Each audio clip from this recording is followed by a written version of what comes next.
It started quietly, so quietly that no one even noticed at first. A young boy, no more than 8 years old, stood frozen in front of a large oil painting. His small fingers curled into the sleeves of his sweater, his eyes locked on the canvas. The museum buzzed around him with footsteps and polite murmurs, the usual hum of a Saturday afternoon. But he didn't move. He didn't blink. And then, slowly, his lips began to tremble. A single tear traced down his cheek. The museum guide approached, gently at first, expecting perhaps a question or a moment of overwhelm from the crowd. Instead, what she found stopped her heart. The boy turned to her, eyes wide, voice shaking, and said, "That's my mom." Confused, she looked at the painting again, an anonymous portrait of a woman long gone, centuries old. "She told me she'd come back," he whispered. "She said I'd find her when everyone else stopped looking." It wasn't a joke. It wasn't a game. It was something else. Something sacred. The guide knelt beside him, unsure whether to reassure him or simply be still. The other visitors now watched in stunned silence. The air shifted. What was once an ordinary exhibit became a moment no one could explain. Who was this boy? How could he possibly know the face of a woman who had lived and died long before he was born? What had he seen in that portrait that no one else could? The room, full of art and history, suddenly felt alive with something deeper, something unspoken. In the midst of marble floors and gilded frames, a mystery had just unfolded, not from an expert or a guidebook, but from the heart of a child who had no reason to lie. The painting hadn't just moved him emotionally. It had awakened something that connected the past and present in a way that logic couldn't contain. And in that stillness, every adult present found themselves asking the same haunting question. What if he's telling the truth? This is not the kind of story you walk away from easily. Because what the boy said next didn't just stun the guide. It shattered the boundaries between memory and mystery, and left everyone in that gallery forever changed. The guide knelt slowly, eyes flicking between the boy's tear-streaked face and the portrait behind him. The painting, an 18th century oil on canvas, depicted a woman in a faded blue dress, her expression soft, her eyes distant, her hands gently folded over her lap. There was nothing particularly extraordinary about it, at least not to the dozens of visitors who had passed it earlier that day. But to this boy, it was everything. "She used to braid my hair," he said quietly, barely above a whisper, "before she got sick." The guide, named Evelyn, felt a chill crawl up her spine.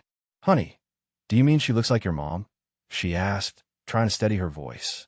But the boy shook his head. "No," he said. "I remember her. That's her." The conviction in his tone was unnerving. It wasn't confusion. It wasn't play.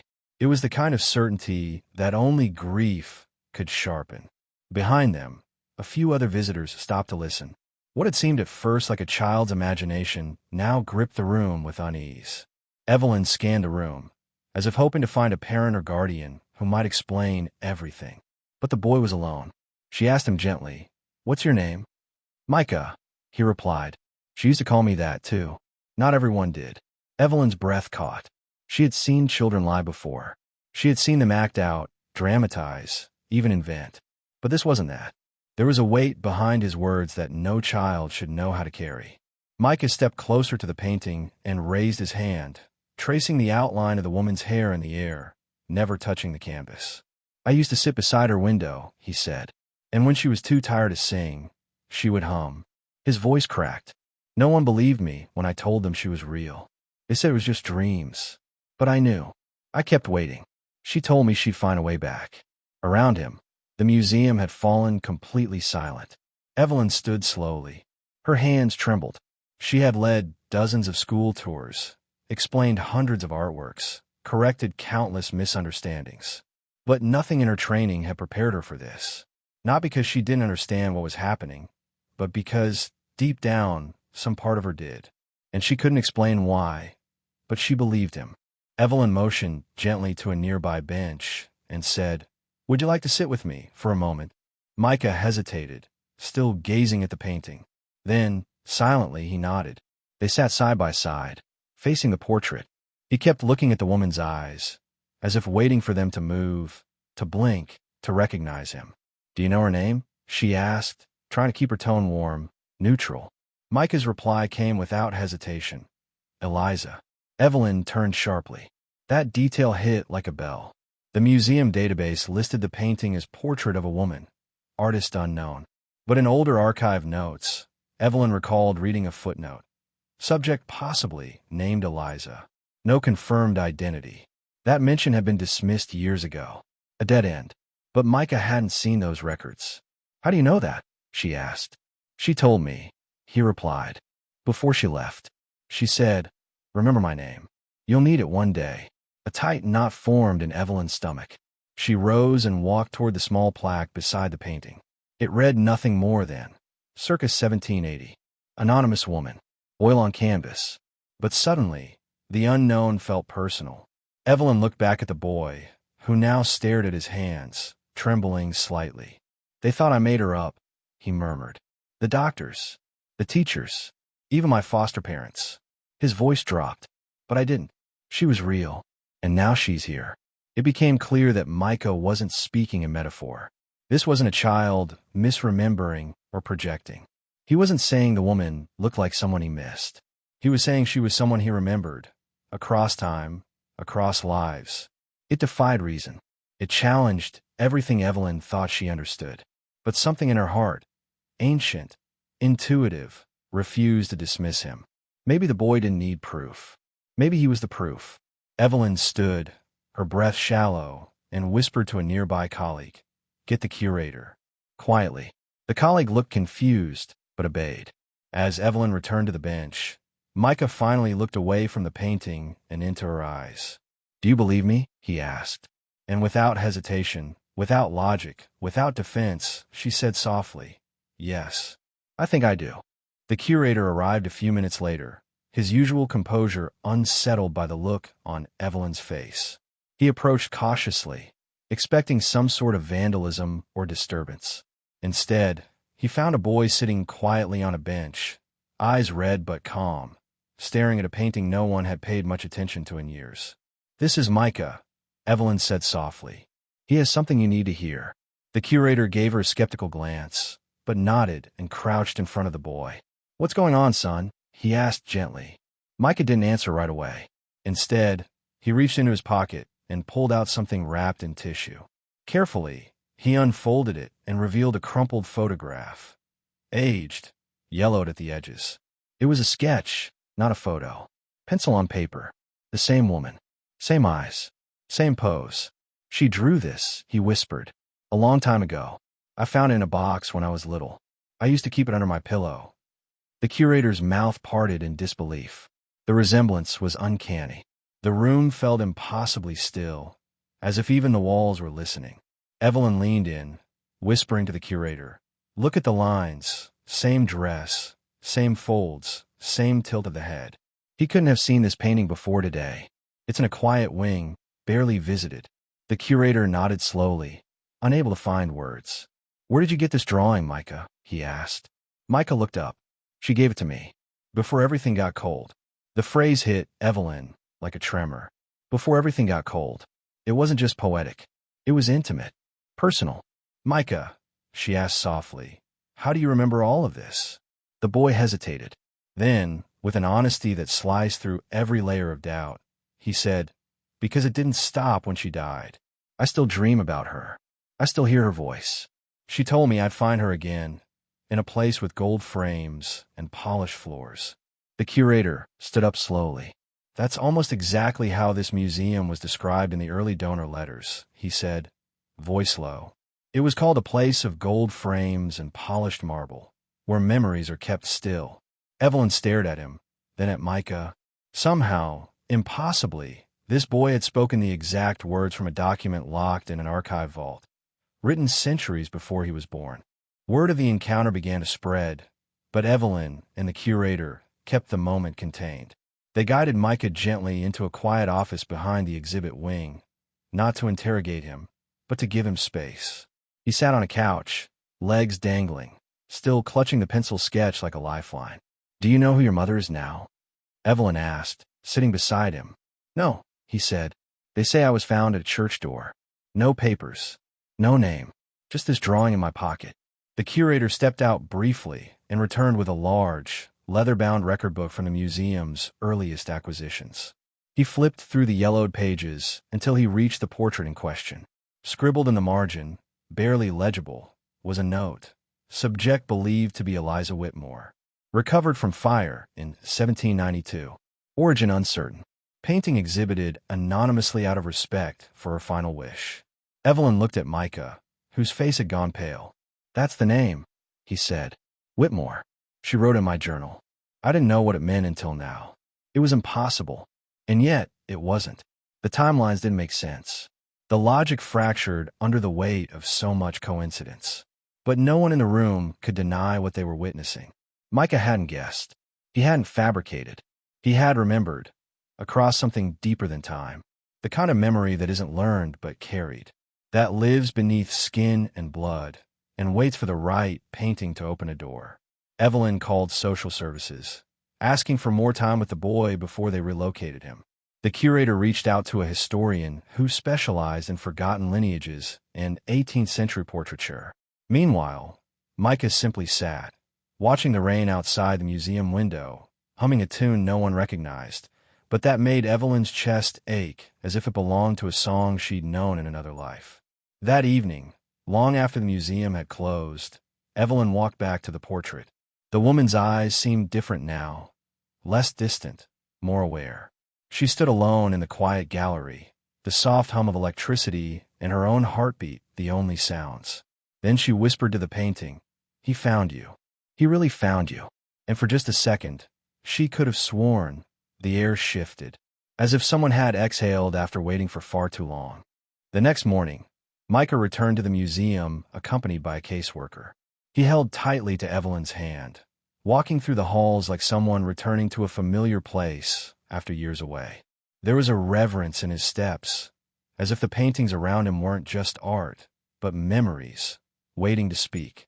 When they reached the gallery, he walked directly to the portrait again. His lips moved silently, as though in prayer or conversation. The caseworker, skeptical at first, watched in stunned silence. The historian arrived later that day, a woman named Dr. Lillian Ray, known for her work uncovering undocumented female artists and anonymous subjects. She was polite but visibly guarded. Evelyn briefed her quietly, then introduced her to Micah. "He believes he knows who this woman is," Evelyn said. "And he might be right."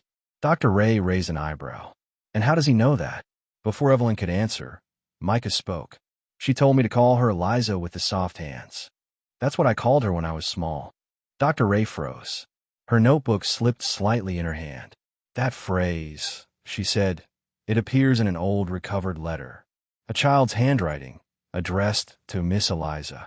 It was found in the ruins of a fire. Same fire the portrait was rescued from. It was never matched to anyone.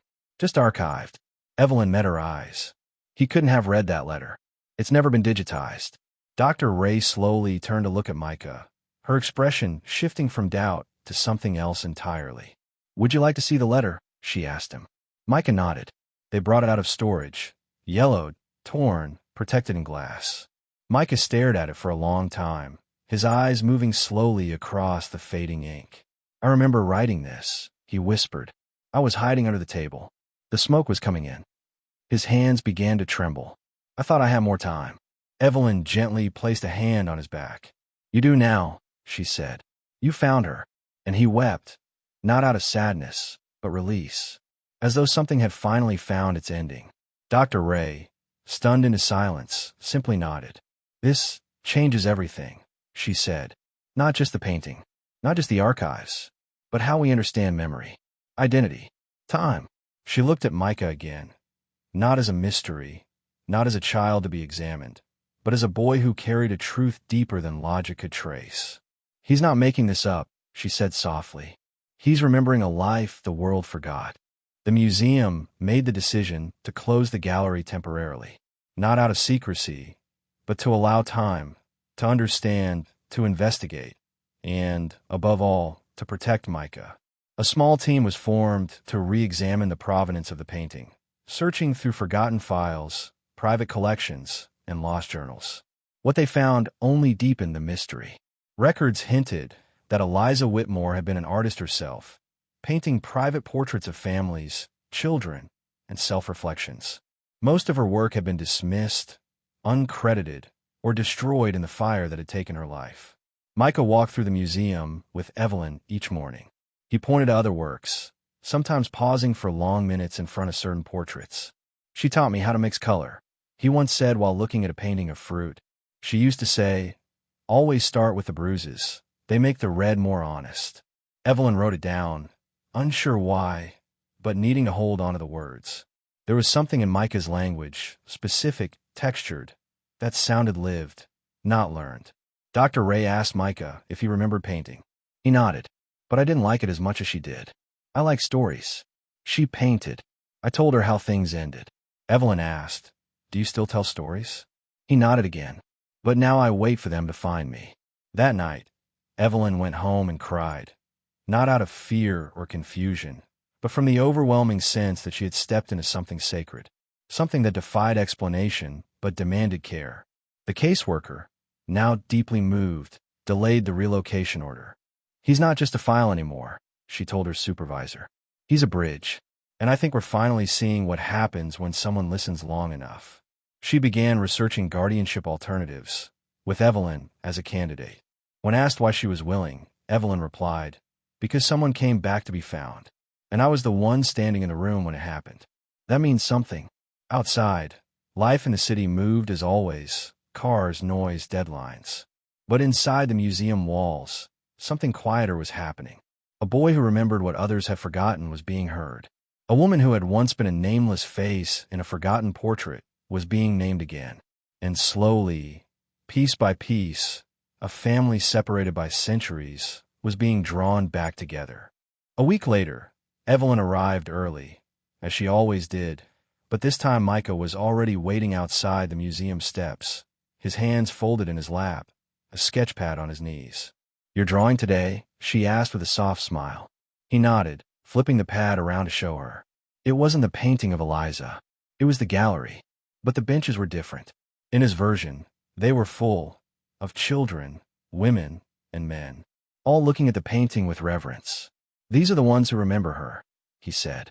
"They're coming back to." Inside, Dr. Ray had uncovered a detail that made the air in the archives shift. A journal, believed to have belonged to Eliza, had surfaced in a private estate sale, unnoticed for years.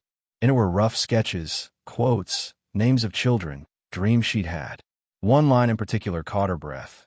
"Micah cried when I burned the old sketch. I told him it didn't matter. I had drawn him in my heart." Dr. Ray brought the journal to the museum, her hands shaking. "This changes everything," she whispered to Evelyn. "It confirms it wasn't fiction." She wrote about him. When Micah saw the journal, he didn't ask to hold it. He simply stared. His lips parted slightly, then closed again. "She didn't like me to see her cry," he said. "She used to hum louder when she did." Evelyn opened to a page marked with a pressed flower, now dry, almost colorless. Micah leaned in. "That's the one I gave her before she got sick." Neither woman spoke. There were no words left that could hold the weight of what was unfolding. News of the journal, and Micah, began to spread quietly through academic circles. Not tabloids, not headlines, but whispers, emails, scholars asking if it was real, if it could be proved. Some dismissed it as myth. Others called it psychological anomaly. But those who met Micah, even briefly, didn't question. They felt it. That impossible feeling of standing before someone who had brought memory with him from another life. Micah didn't care about the attention. He didn't ask what people believed. He simply kept returning to the museum, sitting with Eliza's portrait, speaking to her in soft fragments of memory. Once, Evelyn asked what he said when no one else could hear. He replied, "I tell her what I've seen, so she knows her leaving wasn't the end." And Evelyn understood then. For Micah, this wasn't about proof. It was about continuing the story. Spring crept into the city. The sunlight poured differently through the tall gallery windows, warming the marble floors where Micah now spent most of his time. The museum allowed him into the portrait room before opening hours, a quiet agreement between curators, guards, and staff who now understood this was more than art. It was restoration, of identity, of connection, of something eternal. And every morning, Micah sat before Eliza's portrait and whispered stories no one else could hear. One morning, Evelyn arrived to find Micah standing, not sitting, in front of the painting. He had placed a single daisy on the bench beneath it. It was her favorite, he said. Even when the others bloomed brighter, she chose this one. Evelyn blinked back tears. You remember so much, she whispered.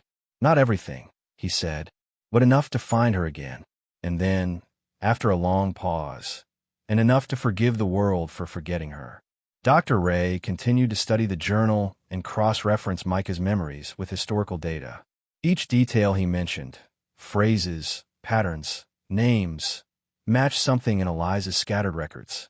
She began writing a paper, but not for publication. It was more like a tribute. Titled The Boy Who Remembered Eliza, it was less academic, more reverent. In it, she wrote, "Perhaps this isn't a case to be solved, but a wound to be seen. Not a ghost story, a soul story."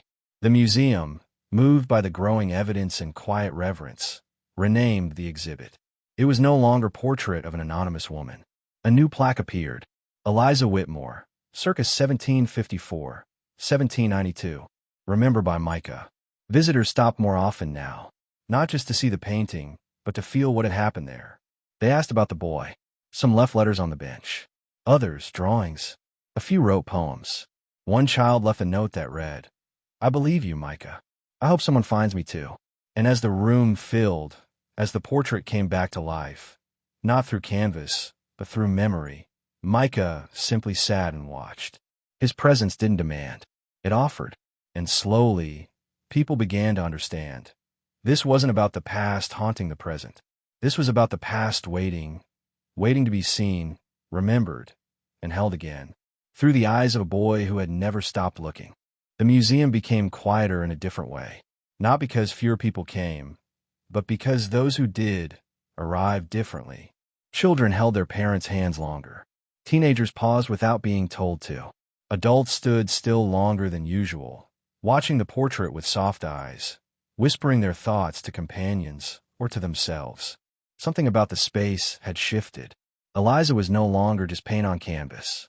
She had a story, a witness, a name carried by a child who remembered what the world had lost.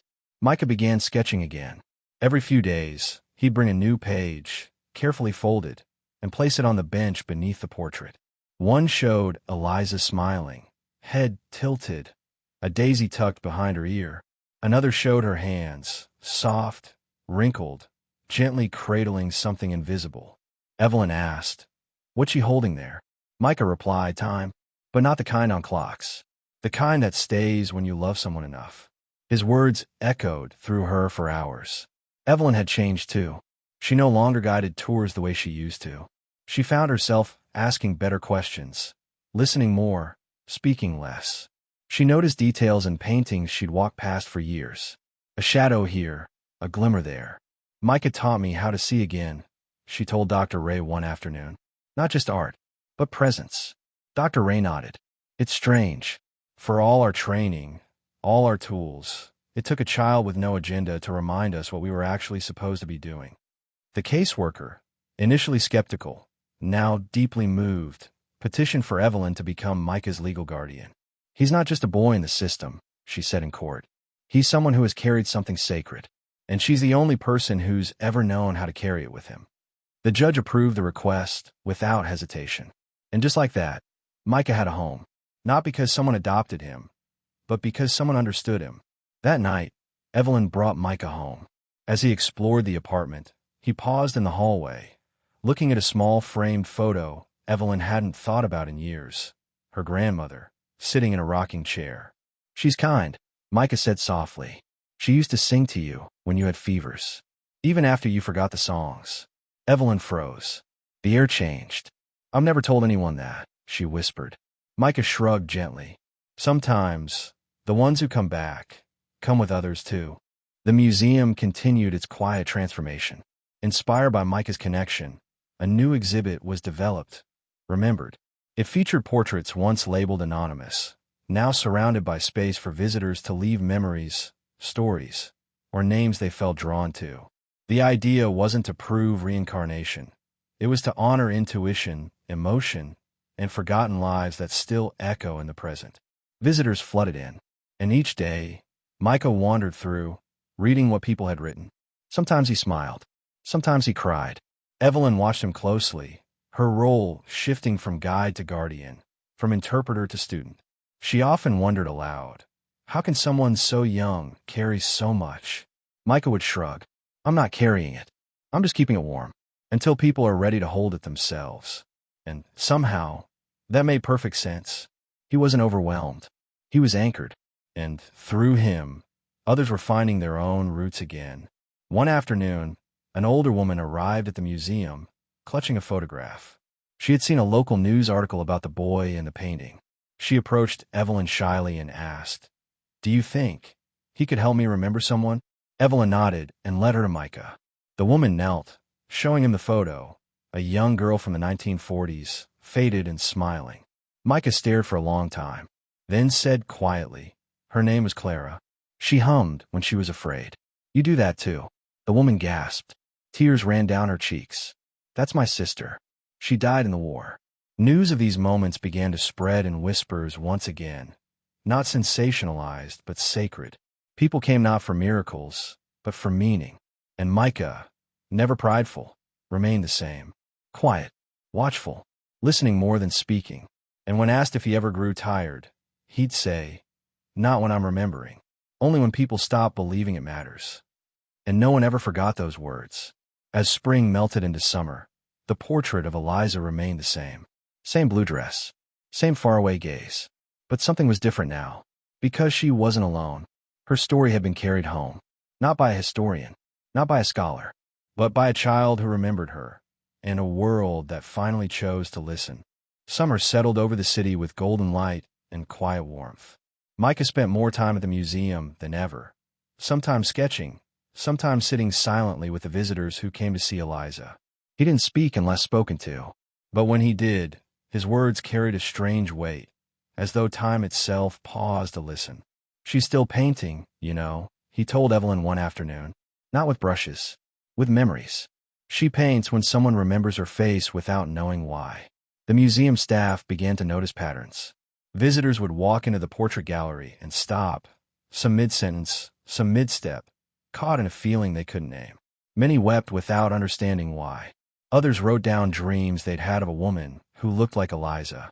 It wasn't just fascination. It was recognition. "We're not imagining this," one staff member said. "The room itself feels different, as if she's present." And Evelyn, once grounded in logic, could only nod. "She is." Dr. Ray began compiling these moments, not as evidence, but as reverence. She titled her collection Resonance, the echo of memory through portraiture. She included sketches from Micah, excerpts from Eliza's journal, and anonymous letters left in the gallery. In the preface, she wrote, "Perhaps we have underestimated the soul's ability to stay stitched across lifetimes. Perhaps remembering someone is the deepest form of reunion." Micah, despite all the growing attention, remained unbothered. He didn't care about fame, articles, or museum features. His focus stayed on Eliza and on the people who came to remember their own. One day, a boy around Micah's age stood beside him in silence. After a while, he whispered, "I think my grandfather's here, too." Micah didn't ask for proof. He just replied, "Then sit. He'll find you if you stay still enough." And they did. For hours, saying nothing, listening for the past and the quiet. That night, Evelyn tucked Micah in a bed for the first time since becoming his legal guardian. He looked up at her, his eyes heavy but calm. "You don't need to keep the light on," he said. She used to say, "If you remember love, you'll never be alone in the dark." Evelyn paused, her throat tight. Then, with the lamp off and the room wrapped in stillness, she sat beside him until his breath slowed into sleep. Realizing she wasn't just caring for him, he was still caring for her, too. As the months passed, the museum launched a quiet initiative inspired by Micah's story. They called it Silent Legacy. It invited people to submit anonymous memories of those they had lost, family, friends, even strangers they couldn't forget. These stories were printed on delicate paper and hung from thin wires in a special room beside Eliza's portrait. Visitors walked through, brushing fingertips against pages of grief, love, longing, and joy. It became the most visited room in the entire building. Micah often stood in that room, eyes scanning the papers, head tilted as if listening to something no one else could hear. One day, he turned to Evelyn and said, "They're all trying to be remembered, not just the ones who passed, but the ones who were forgotten while they were still alive." That idea struck her with such force, she had to step away. He had captured something she hadn't yet dared to name. That forgetting is a kind of quiet death, and remembering, a resurrection. Dr. Ray presented her findings at a small academic forum. She didn't speak of reincarnation or metaphysics. She spoke of memory, resonance, emotional inheritance. "We carry echoes," she said, "some of us louder than others. And once in a generation, someone comes along who sings the entire song back to us." Her final slide was not a chart, but a drawing Micah had made of Eliza, eyes open, smiling faintly, surrounded by faint outlines of people in the background. "This," Dr. Ray said, "is the face of remembering." Back at the center, Evelyn watched as Micah grew, not just older, but fuller. He laughed more now. He played. He made new friends, but he never lost the stillness. That unshakable awareness of something deeper moving through the world. One day, as they left the museum together, he looked up at her and said, "Do you think I'll forget someday?" Evelyn paused, then knelt and replied, "Only the things that aren't meant to stay. The rest will live inside you until they're ready to be remembered again." Micah smiled, content with that. He looked back at the grand stone building where it all began, where a portrait once whispered across centuries to the heart of a boy who had been waiting. And as the sun dipped behind the rooftops, casting golden light across the steps, the boy and the guide who chose to believe him walked away, not toward an ending, but toward a future that now held room for every soul who had ever waited to be seen. The summer heat gave way to the crisp stillness of autumn. Leaves drifted across the museum steps like forgotten letters, and inside, the portrait of Eliza continued to draw people in. But something had changed. No longer were visitors simply curious. They came with intent. Some brought their own sketches. Others carried letters to lost parents, grandparents, even past versions of themselves. The museum had become more than a place of art. It had become a sanctuary for those trying to piece their souls back together. Micah now guided others, not formally, but in the quiet way he always had, by noticing, by waiting, by listening. One afternoon, a little girl named Rose wandered into the silent legacy room. Her eyes were wide, her voice tight. "I don't remember my mom's face," she whispered to Micah. "I try, but it's like fog." Micah sat beside her on the bench, then slowly tore a piece of paper from his notebook. "Draw what it feels like," he said. "Even fog has a shape." She did. And when she was done, she smiled for the first time in days. "This is her now," she said. "She's not gone. She's just softer." Evelyn, watching nearby, placed her hand over her heart. She had once believed memory was sharp, rigid, reliable. But Micah had shown her it was something else entirely. Fluid, emotional, responsive. A language of the soul that couldn't be translated, only shared. Dr. Ray began writing a second volume of her work, this time focusing on relational memory. She documented interactions between Micah and visitors, noting how often their emotional responses mirrored his own recollections. "He's not feeding stories," she wrote. "He's unlocking them." One researcher skeptically interviewed Micah and asked, "Do you think this is all real? Or are people just projecting onto you?" Micah thought for a long time, then said, "If someone finds what they lost because of me, does it matter how?" That quote would become the opening line of Dr. Ray's keynote speech later that year. And when she delivered it to a packed auditorium, the room fell completely silent, because they all knew, deep down, that the truest things in life often come without proof. They come as tears, as warmth, as the feeling of standing before a painting and suddenly realizing you've been seen. As autumn deepened, Evelyn and Micah began spending more evenings at home, watching old films, reading poetry, or simply talking. There was no urgency between them, just comfort. One rainy night, Evelyn asked, "Do you ever think you were meant to remember her?" Micah looked up from his sketch pad and replied, "Maybe, but I also think I was meant to be found." She nodded, letting that settle. Because finding Eliza hadn't just healed a mystery, it had healed Micah.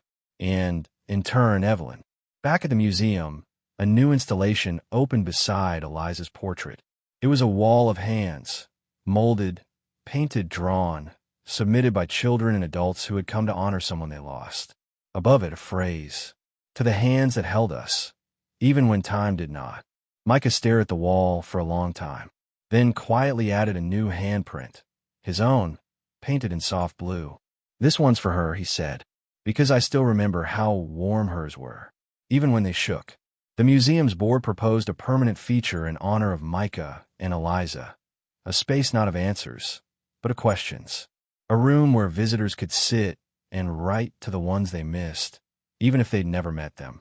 Evelyn offered the name, The Room That Waited, and so it was built, with soft light, open journals, and silence that felt safe. Every page left behind became part of a growing archive, not of loss, but of connection. More children came, some out of grief, others out of longing they didn't yet understand, but all left different than when they entered. Because Micah never told them what to believe. He only made room for what they might believe. "We don't tell them who they've lost," Evelyn once explained. "We help them listen to what still wants to be found." And in the quiet of that new room, surrounded by letters and light, Micah would sometimes sit alone, humming a tune no one else recognized. But if you listened closely, really listened, you'd swear it was a lullaby, a melody that had traveled through lifetimes, waiting for the right heart to carry it home.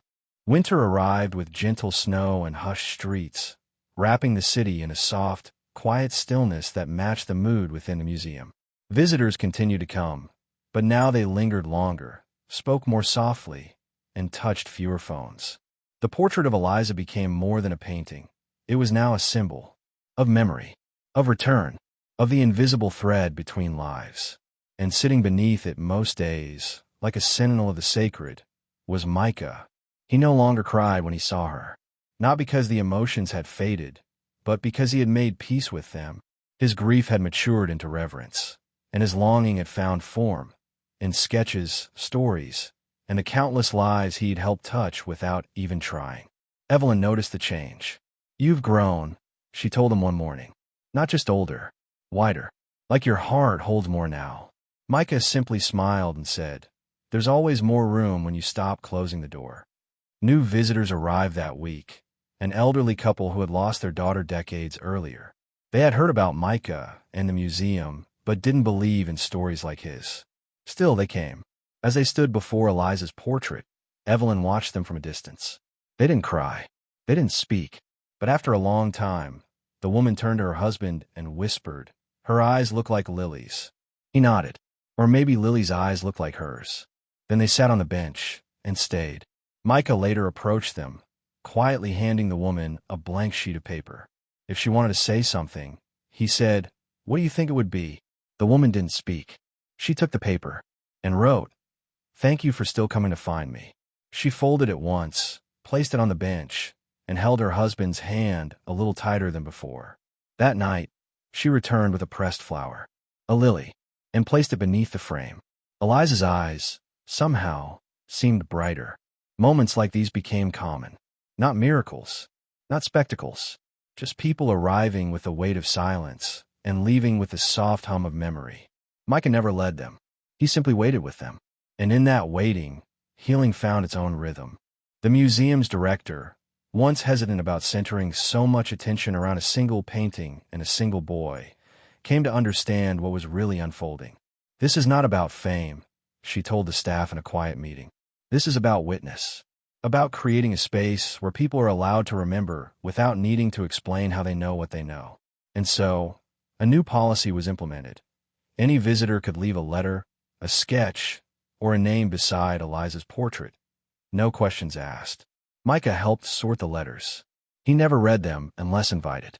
But he said he could feel which ones needed to be kept near Eliza and which ones needed to be carried elsewhere, into the room that waited, or even into the community outreach wing, where art therapy groups had now begun using his story to guide their sessions. "They're not just writing to the dead," he once told Evelyn. "They're writing to the parts of themselves that remember what it's like to be seen." One morning, Evelyn brought Micah to the top floor of the museum, where a new gallery was being renovated. "We're thinking of making this a permanent reflection space," she said, "for the other forgotten portraits. Maybe you could help give them stories again." Micah walked slowly through the room, pausing at each canvas. Some eyes seemed hollow, others alert. "They're not forgotten," he said. "They just haven't been heard in a long time." He stopped before one portrait, an old man with a crooked smile, and whispered he used to tell riddles. Micah was right. The archivist later discovered a note tucked behind the frame, written by the artist. He asked riddles no one could answer, but everyone loved to try. No database had held that line. It had been buried, silenced, until a boy with nothing to gain gave it voice again. "He's doing more than remembering," Dr. Ray whispered to Evelyn later that day. "He's awakening stories that never had the chance to finish being told." Outside, the snow fell gently against the stone walls of the museum. Inside, silence held meaning, not as emptiness, but as invitation. And at the heart of it all stood a child once thought lost, now guiding strangers through memory with nothing but his stillness. His drawings, his voice that rarely rose above a whisper, yet somehow managed to carry across time. As winter deepened, Micah's presence became as integral to the museum as the paintings themselves. Volunteers would sometimes walk in to find him already seated in the portrait room, lost in a quiet conversation with someone no one else could see, or perhaps just thinking, his fingers brushing softly over the edges of a drawing. Evelyn once found him sketching what looked like the museum itself, but the doors were open wide and dozens of shadowy figures streamed through them, some holding letters, others holding hands. "Who are they?" she asked gently. Micah didn't look up. "They're the ones still looking for someone who remembers their name. And the people holding their hands." He smiled faintly. "They're the ones who stayed long enough to hear it again." Letters continued to arrive, more now than ever. Some were mailed, some left anonymously under the front steps. One was written in crayon, from a child who had lost their twin, and said, "Sometimes I think they're still inside me, trying to draw with my hand." Another came from a woman in her 70s who'd written, "I sat in front of Eliza's portrait and remembered a lullaby I hadn't heard since my mother passed. I didn't cry. I just let her finish the song." Dr. Ray added a second mural to the silent legacy room. This one was entirely words, snippets from the most touching letters, layered over one another like voices in a crowd, impossible to read all at once, but profoundly moving to stand in front of. Micah came in often and stood in silence before it. "Do you hear them?" Evelyn asked once. "No," he said. "I feel them, like a breeze when someone walks by you softly." And in those moments, Evelyn could see it clearer than ever. The museum was no longer a building with paintings. It had become a vessel, a place where grief wasn't erased, but carried, where memory wasn't forced to make sense, but allowed to breathe, where a boy who had once been abandoned had become a map, leading others back to pieces of themselves they thought were lost forever. The new year arrived with a slow hush. Snow still clung to the sidewalks outside the museum, and inside, the warm lamplight illuminated letters, sketches, and soft footsteps across the marble floor. One evening, after closing, Evelyn and Micah stood together in front of Eliza's portrait. He didn't speak for a long time. Then he said, "She's ready." Evelyn looked at him, heart tightening. "Ready for what?" Micah glanced over. "To rest. She knows she was found." The words hit Evelyn like a weight and a gift all at once. "What happens now?" she asked. Micah shrugged. "We don't let her be forgotten again. And we help the others who are still waiting." From anyone else, it might have sounded grandiose. But for Micah, it was simply true, because she could feel it too. The air around the portrait had changed. Less electric now, less desperate, more peaceful, settled, as if a circle had finally closed. The museum hosted a quiet ceremony to honor the transformation. No press, no fanfare, just staff, volunteers, and those who had written letters or sat in silence in that room and felt something shift inside them. Micah was asked if he wanted to speak. He declined. Instead, he placed a single daisy in a small vase beneath the portrait and whispered, "Thank you for waiting." Evelyn watched as people closed their eyes, bowed their heads, and gave space not for mourning, but for acknowledgement. The next morning, the bench beneath Eliza's portrait was removed and replaced with a chair, just one, wooden, worn-looking, but strong. A plaque beneath it read, "For the one who stayed." It didn't mention Micah by name. It didn't have to. Everyone who came into that room felt the energy it carried. That someone had once sat there, unwavering, until his soul was no longer alone in her silence. And outside, in the early morning light, Micah stood on the museum steps with Evelyn. "Do you think we did enough?" she asked. Micah looked up at the sky, soft with snow. "We didn't do everything," he said, "but we did what mattered."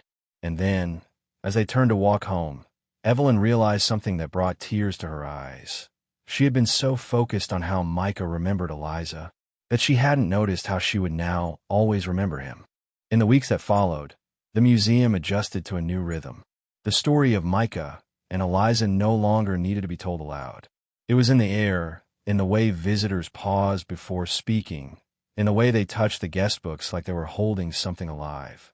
The room that waited had grown to hold hundreds of letters now, each one a thread connecting strangers through invisible pain and invisible hope.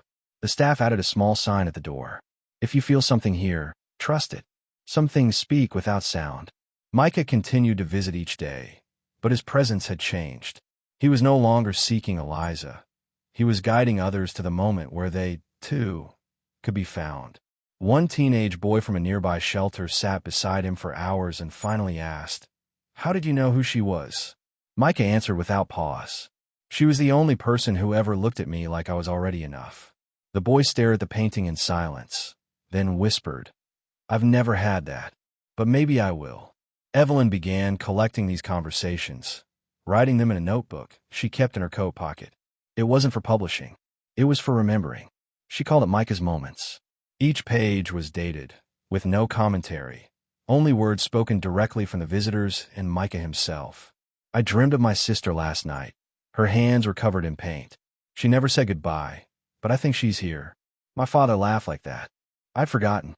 And over, "I don't feel alone in here." Dr. Ray presented the full research archive at a symposium attended by scholars, artists, and therapists. Her conclusion was simple, but profound. When memory is honored, not dissected, it becomes a bridge. A bridge between lives, between generations, between the forgotten and the remembered.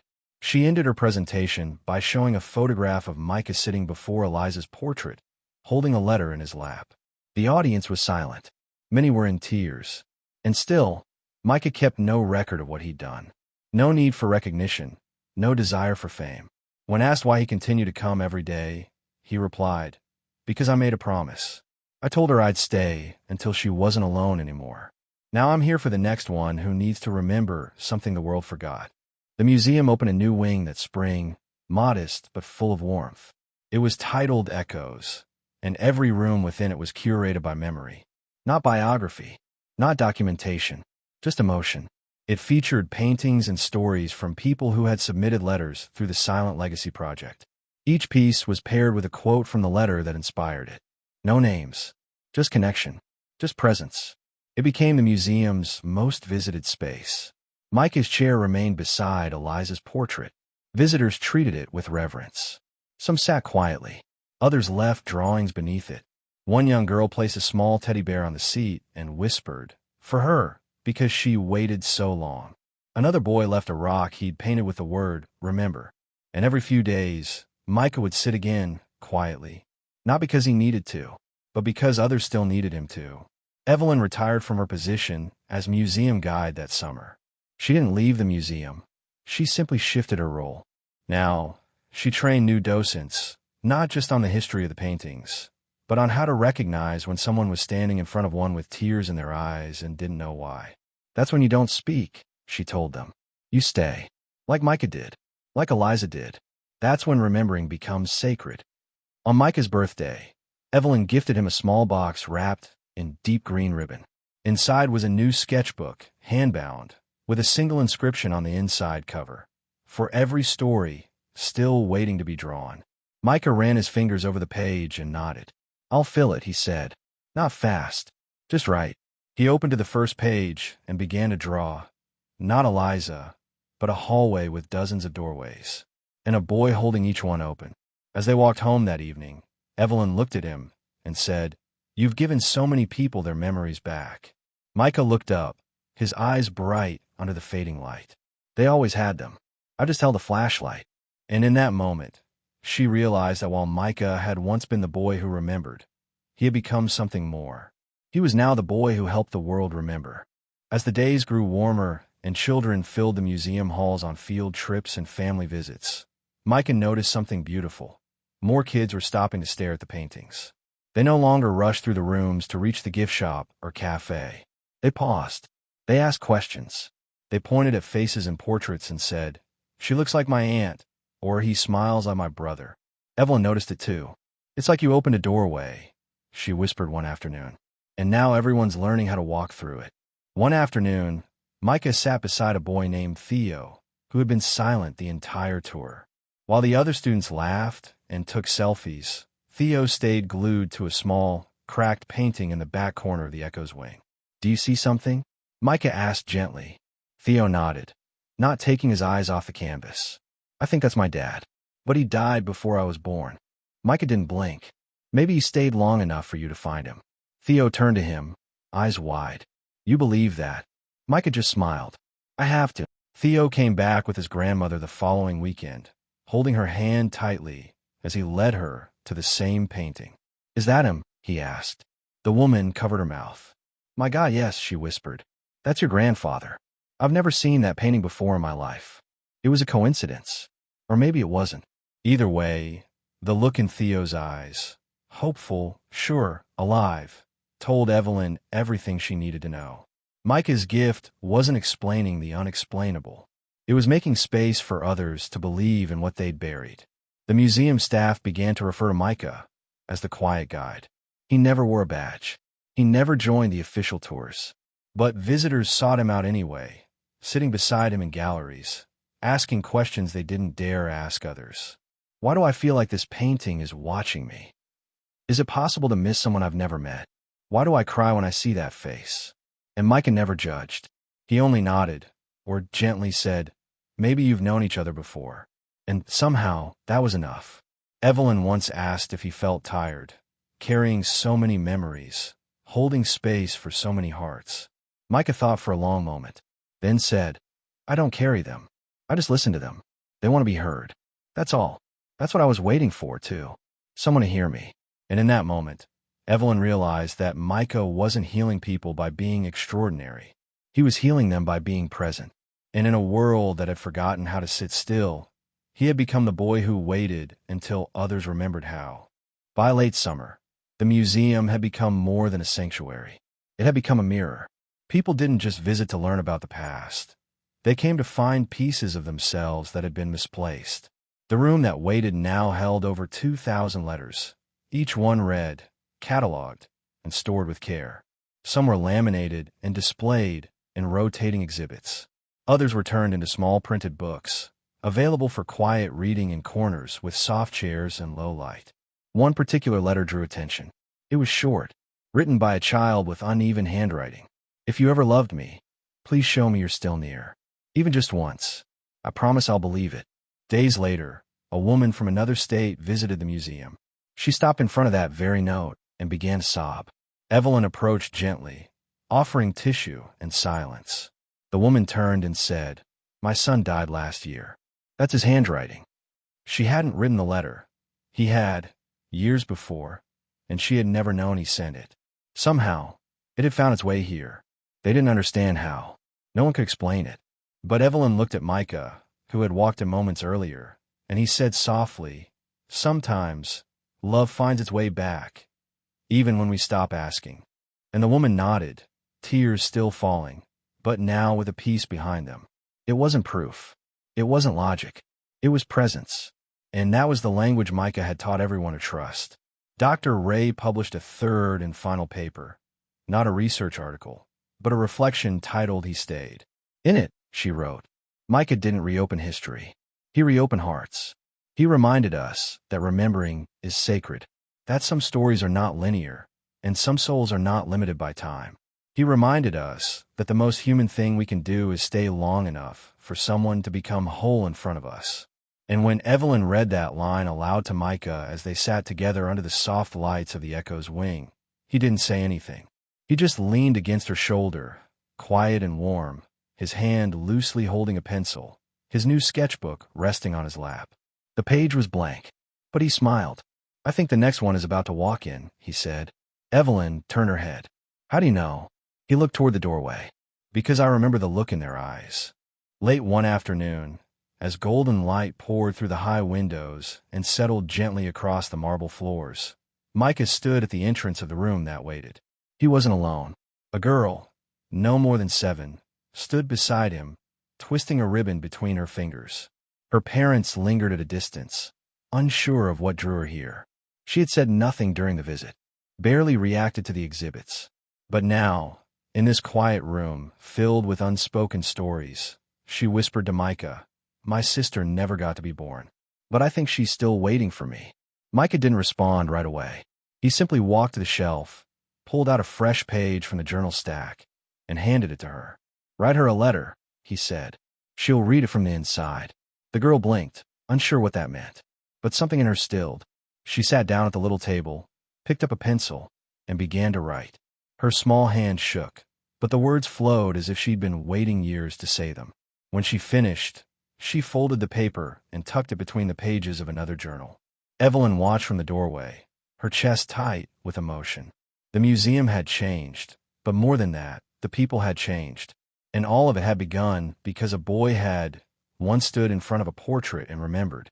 Now, he was helping others do the same. Not with instruction, not with theory, just through presence, through believing.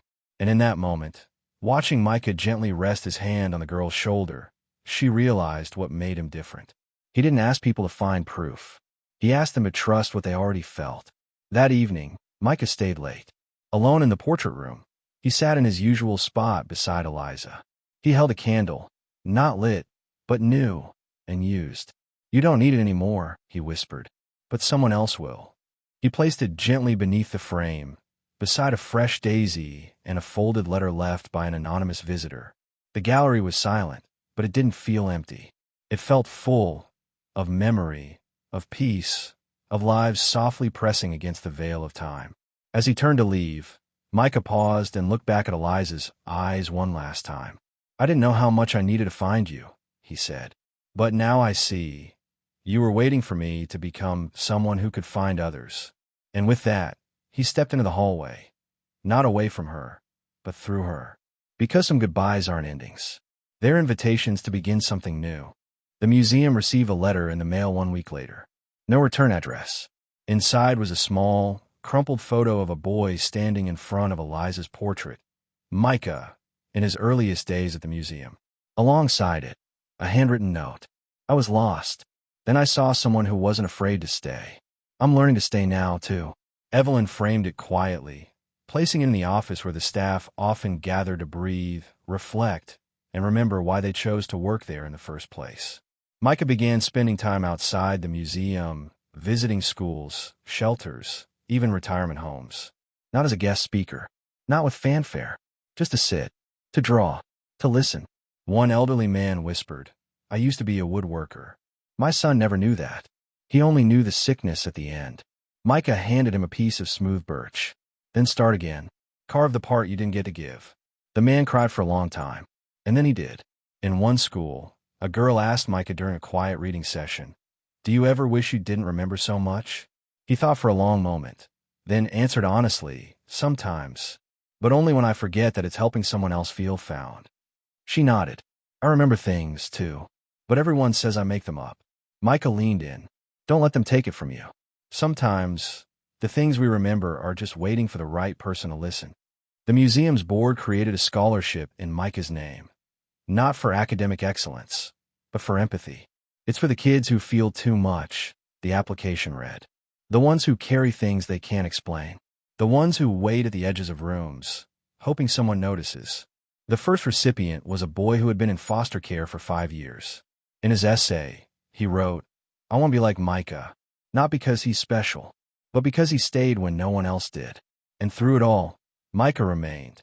Micah, quiet, kind, anchored in something deeper than time. He never asked to be the center of anything, but somehow, without trying, he had become the center of everything that mattered. Remembering, honoring, staying. And around him, a world that once moved too fast was learning to slow down, to sit beside the forgotten, to open the door, and to finally whisper, "I remember you. I'm still here." Spring returned, soft and golden, filtering through the tall windows of the museum like a quiet invitation. The portrait of Eliza, once mysterious and anonymous, had become something else entirely. Not just a painting, not just a story, but a gathering place, a still point. Every morning, someone new sat beneath it, some with letters, others with silence. And still, Micah came. Not every day now, but often enough. When asked why he still returned, he simply replied, "Because she's part of me, and so is everyone else who ever waited alone." One day, Evelyn found Micah in the Echo's wing, sketching on the floor with a group of children. He was drawing a tree, tall, with deep roots and thousands of tiny leaves, each one bearing a name. "What's this?" she asked. Micah smiled without looking up. "It's everyone who remembered someone they didn't know they were missing." One child pointed to a leaf. "Can I write my mom's name?" Micah nodded. "That's what the tree is for." The museum added the tree to its permanent collection. Visitors could write names on paper leaves and add them to the branches. Within a month, it was overflowing, not just with names of people lost, but of selves lost, childhood names, forgotten nicknames, words like hope, courage, and me. The museum staff called it the Tree of the Unforgotten. And each time a new leaf was added, Micah placed his hand gently on the trunk, as if saying, "Welcome back." One quiet evening, as the gallery lights dimmed, Evelyn sat beside Micah on the museum steps. "Do you ever wonder how it all began?" she asked. He was quiet for a while. Then, "It didn't begin in the painting. It began when someone finally stopped to listen." She thought of that moment, years ago now, when a small boy had whispered that the woman in the painting was his mother.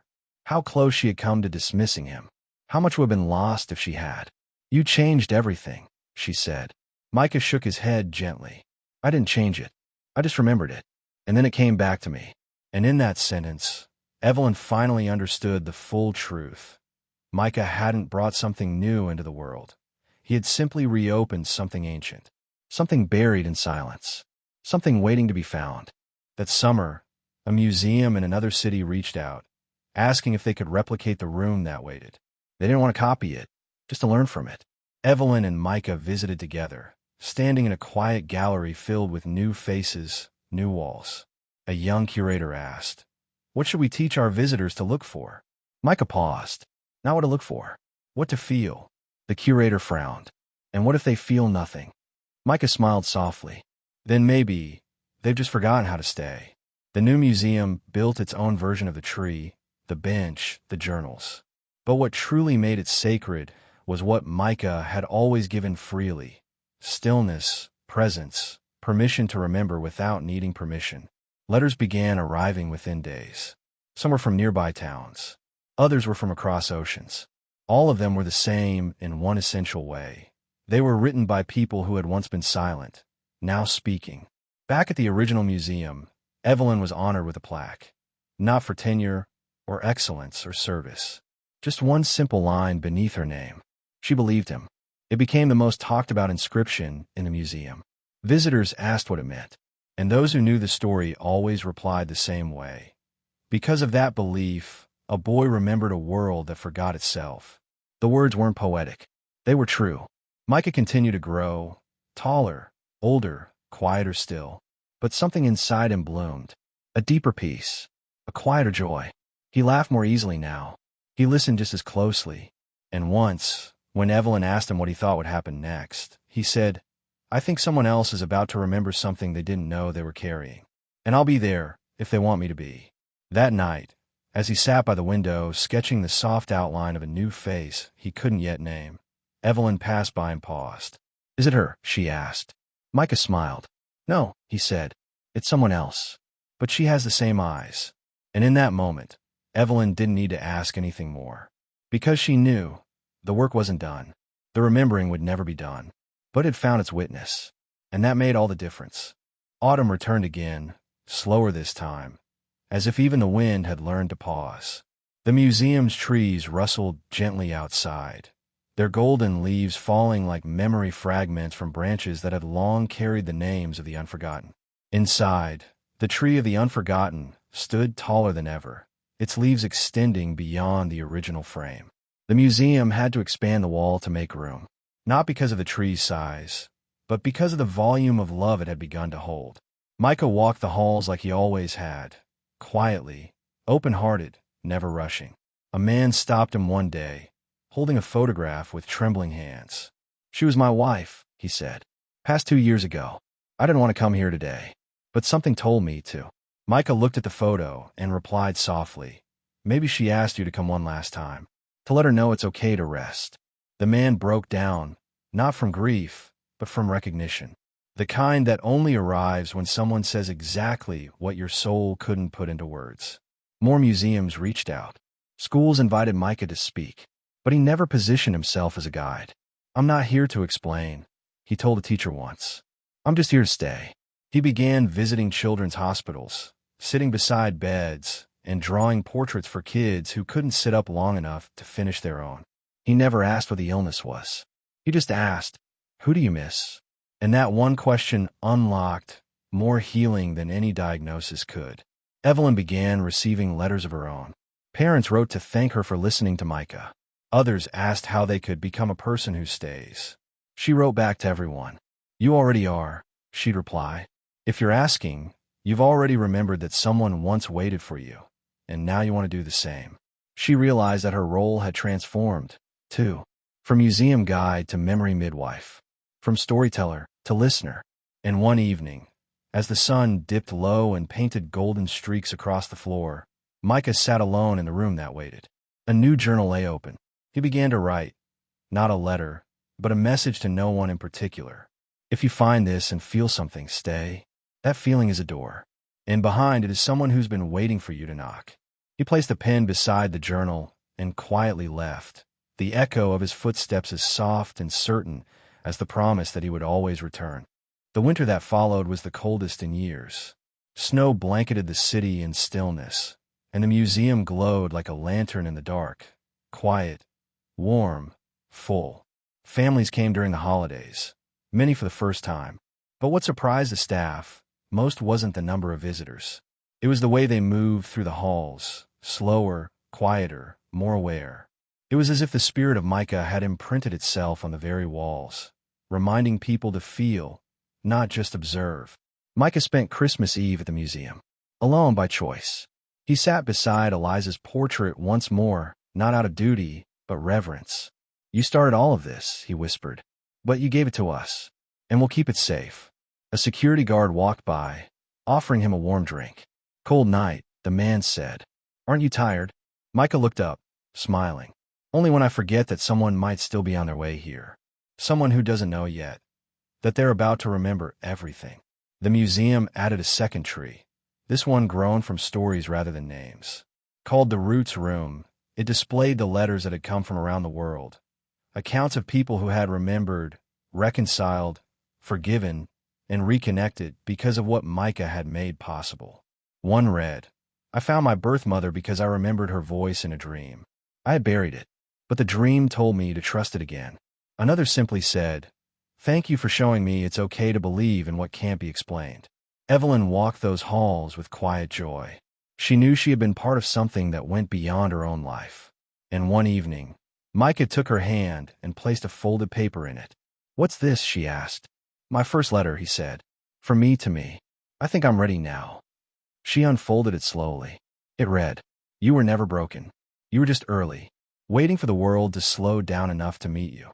She cried as she read it, because she had seen it happen, and because it had been true for her, too. That night, Micah stepped into the gallery one last time before closing. He whispered something to Eliza's portrait, placed a single daisy in its vase, and stood silently in the warm light. Not mourning, not waiting, just remembering. And in doing so, giving others the courage to remember too.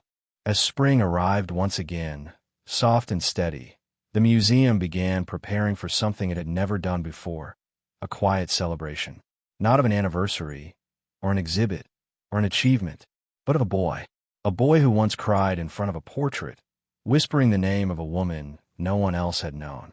A boy who turned silence into sanctuary, memory into meaning, and stillness into a movement.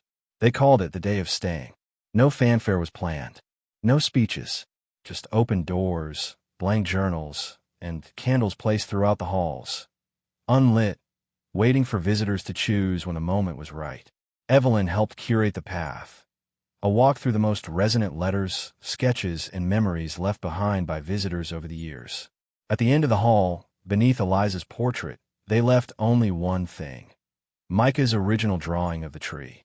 And beneath it, the simple phrase he once said aloud: "Even fog has a shape." On the day of the event, thousands arrived. Some came in silence, some in tears. Children clutched notebooks. Adults carried photos folded in their wallets. One elderly man walked straight to the bench, sat down, and said, "I've waited 60 years to say her name out loud." A child drew a picture of her grandmother's hands and taped it to the wall. And in every corner of the museum, people whispered the names of those they thought had been forgotten. They hadn't been. Not anymore. Micah, now older, taller, his voice deeper but still quiet, walked the rooms unnoticed. He didn't want a stage. He wanted a witness. He placed his hand on the cold stone wall near Eliza's portrait and closed his eyes. "You're not alone," he whispered, not to her, but to the room, to everyone inside it. "You were always waiting for us. And we're here now." Evelyn stood beside him and said, "They don't need to know your name, but they'll never forget your presence." And as the sun dipped behind the museum, casting long shadows across a room full of letters, names, tears, and hope, something invisible settled into the floorboards, the canvases, the light itself. Not a ghost, not a spirit, but a knowing that staying, really staying, is the kind of love that makes time irrelevant. Years passed, as they always do. The museum remained, not unchanged but deepened. New staff came, trained in silence and story. New children visited, drawing names they couldn't explain, humming songs they never learned. And in the center of it all, the portrait of Eliza still hung. No rope, no glass, no alarm, because she didn't need protection anymore. She had Micah's memory, and now she had the world's. Micah continued to visit, though less often now. He had begun teaching in his own way. Small groups, quiet circles, long walks with those who carried stories inside them they'd never dared speak aloud. He told them, "You don't have to prove what you remember. You only have to trust that it mattered." They believed him. Because he believed, Evelyn eventually retired fully, leaving behind her keys and her journals.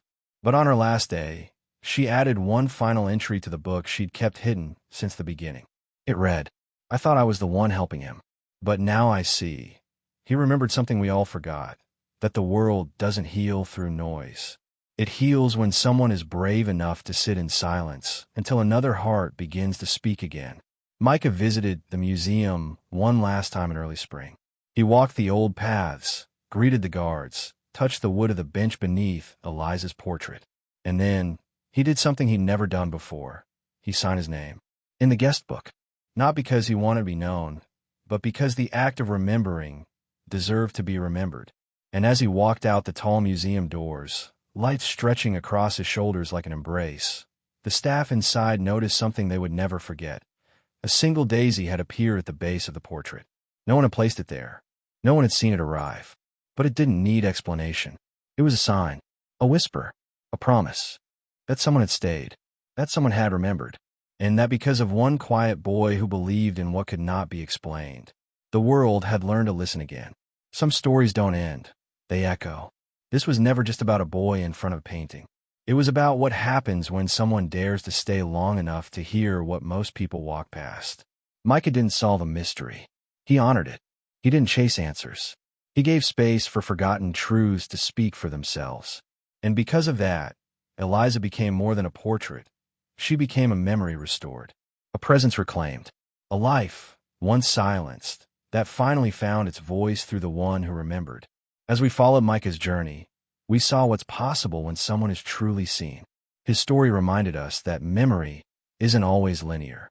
Sometimes it returns through a whisper, a face in a frame, or a name we never knew we knew.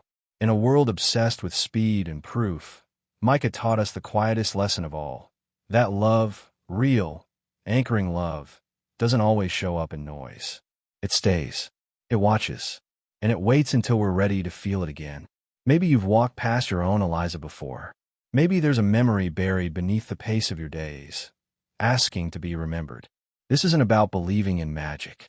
It's about believing in meaning. In the parts of you that still carry names, voices, and stories that didn't get a proper ending.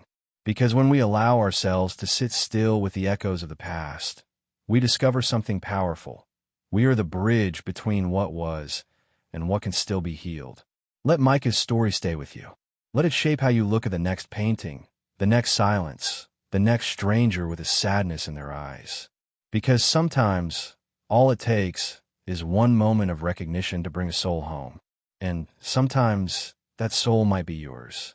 If this story touched something inside you, share your thoughts in the comments. Let your voice join the others who are learning to remember. Like the video, subscribe to the channel, and keep walking with us through stories that don't just entertain, but awaken. Because somewhere, someone is still waiting to be remembered. And maybe today, that someone is ready to be found.